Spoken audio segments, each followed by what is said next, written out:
It is July 2026. The World Cup semifinals have returned to the Estadio Azteca. For an English fan, this match is a mandatory reckoning. They are facing the nation that birthed their modern sporting suffering. England hasn't won a World Cup since 1966.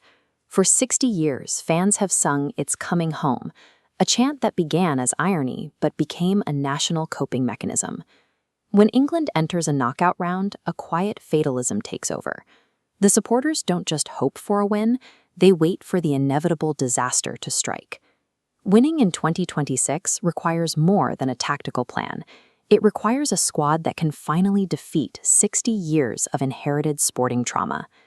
That trauma began in the 1970 quarterfinal. England held a 2-goal lead against West Germany, only to see it evaporate in the Mexican heat. The collapse was triggered by freak misfortune. Gordon Banks, the world's best goalkeeper, was sidelined just before kickoff by a sudden stomach bug. In 1986, the rivalry turned bitter.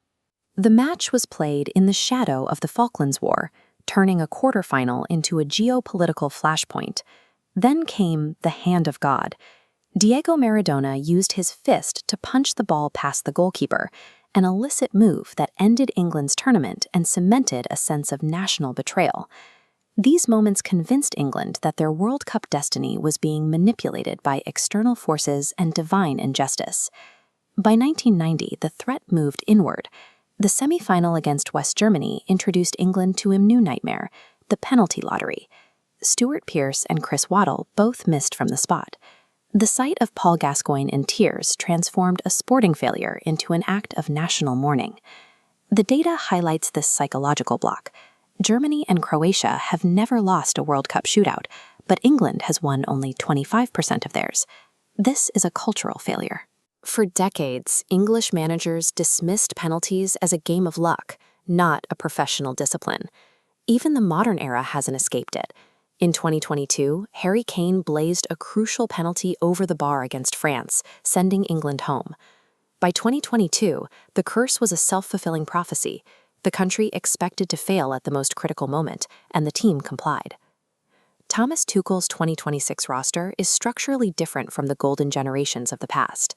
Because stars like Harry Kane and Jude Bellingham play their club football in Germany and Spain, they are distanced from the domestic superstar culture that often created internal friction. This group is defined by a dogged resilience. After losing 2 straight European Championship finals, they have learned how to absorb immense pressure without snapping. We saw that durability in the earlier rounds.